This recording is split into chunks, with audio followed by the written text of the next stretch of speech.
Hello, good morning and welcome to Walking the Weird. Today I am in the New Forest in the south of the UK to have a look at two very interesting places. So without further ado, let's go and take a look. The New Forest National Park spreads across 71 acres of Hampshire and Wiltshire land.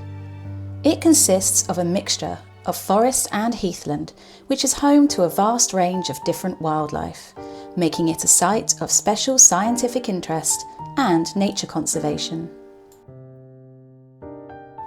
The New Forest was declared a royal forest by William the Conqueror, meaning those who lived here were no longer allowed to hunt any animals to feed their families.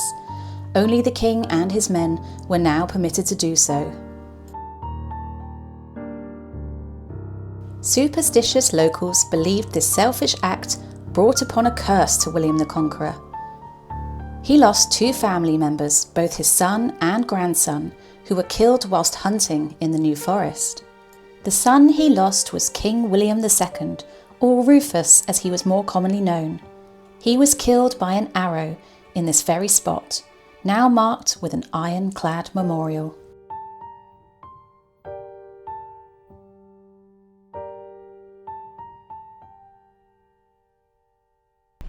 So, who was and what happened, sorry there's a boggy bit here, to William Rufus? Who was he? So he was basically King William II, King of England, and on the 2nd of August 1100, William Rufus went hunting in the New Forest, in his royal forest, as per usual, but on this fateful day, William was shot by an arrow that deflected off of a tree, which was shot by one of his own men, a nobleman named Walter Tyrrell. Now, accidents happen, right? These things can happen, but it was suspicious because everybody fled the scene, including Walter Tyrrell. They all ran as far away as they could from the scene of the fateful accident. But if that wasn't suspicious enough, then even more suspicious was the fact that nobody called Walter Tyrrell to trial. Nobody seemed to actually care, and his body was discovered by, ironically enough, an arrow maker. However, what was also very suspicious was that William Rufus's younger brother Henry, who was next in line for the throne, made haste to Winchester to secure the royal treasury, and then a couple of days later he was in London claiming his new crown. So this remarkable accident was recorded in the Anglo-Saxon Chronicles, which was basically like a historical diary, and all of the entries were made by holy men, and they wrote that the death of William Rufus was an act of God, and this was because he was known as a cruel king and a wicked king.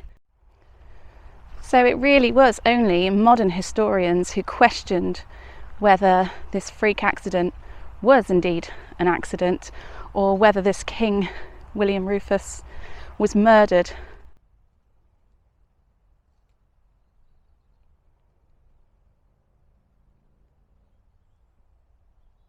Well, that was an absolutely wonderful little walk through the New Forest there. So good for the soul. Next, I'm going to head to my next location, which is the burial place of a very famous author. So here we are at the beautiful Church of All Saints in Minstead. This is a 12th century church with lots of later additions, which we'll have a look at the moment. The first thing you see is this lich gate, which was used for the pallbearers to rest the coffin on before the service started, especially if they'd walked for quite some miles.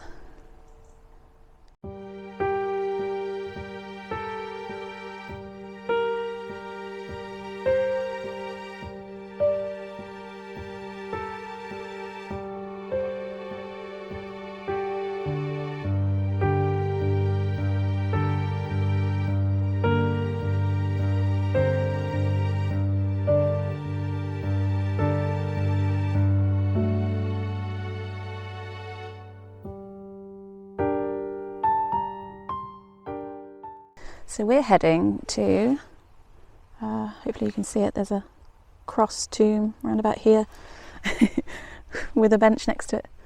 and let's go and find out why we're heading there.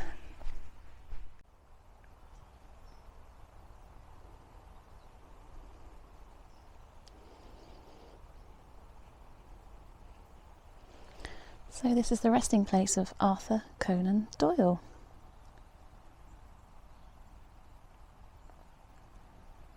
So, Arthur Conan Doyle.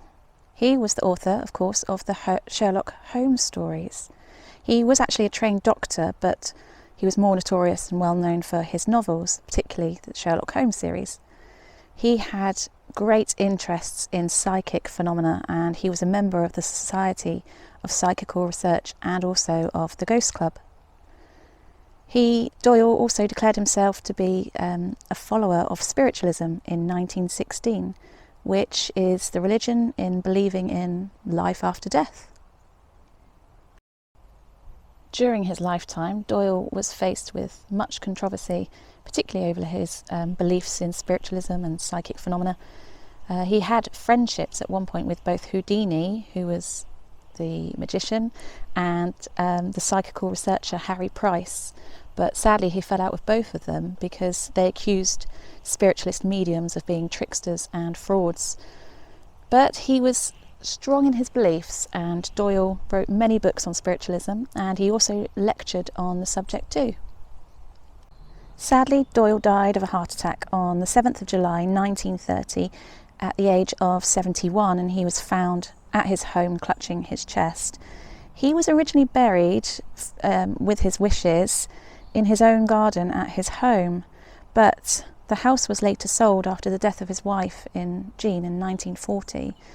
So the new buyers of the house obviously didn't want Sir Arthur Conan Doyle's grave in the back of their garden, so he had to be interned and move. But because Doyle was a devout spiritualist, there was some controversy about where he should be reburied. His wife Jean was a Christian, and she'd had a Christian burial here at Minstead. However, the church agreed for Doyle to be buried here on the provisory that he would be buried at the furthest point possible from the church, and this is where he lies today. We've got the magnifying glass there and the pipe, of course.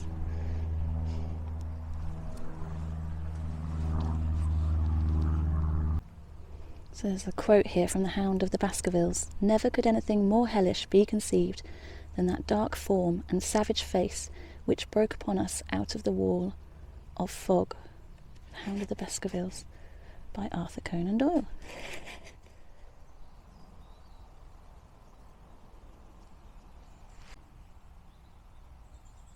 Some beautiful headstones here. Really intricate carvings.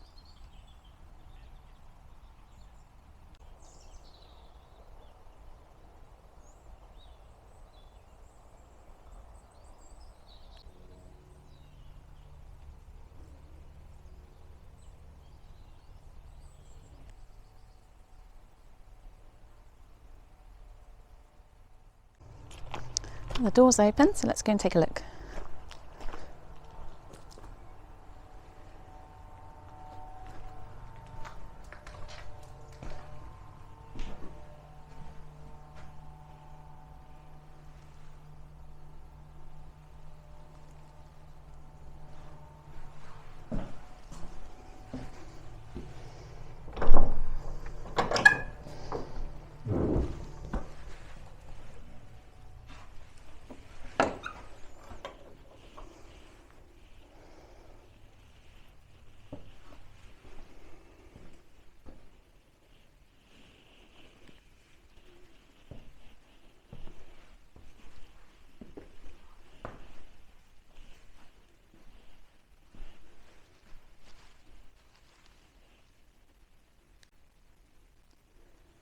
It's got this really interesting 3-tier pulpit. I've never seen anything like that.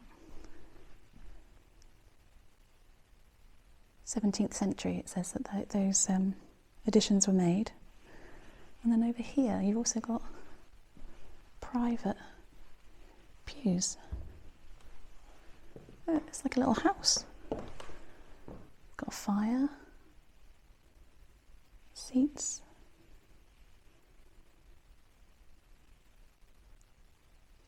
Almost looks to me like a courthouse rather than a church. It's very unusual.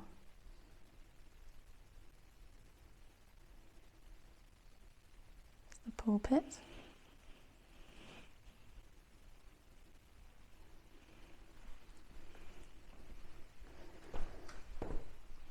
So we've got what looks like a Norman font here, but it actually says that the font has been assessed as pre-Norman because of the primitive carvings which resemble Anglo-Saxon rather than Norman work. Fascinating.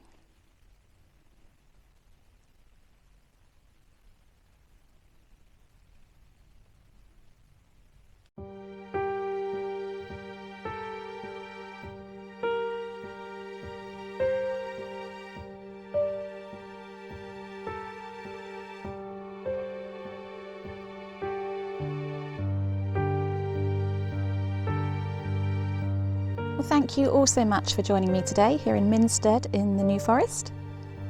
I hope you've enjoyed looking at the 2 places that I've stopped at today. Please do consider subscribing to my channel if you haven't already. And I'd really appreciate any likes, comments and shares. Thank you again, and I'll see you next time.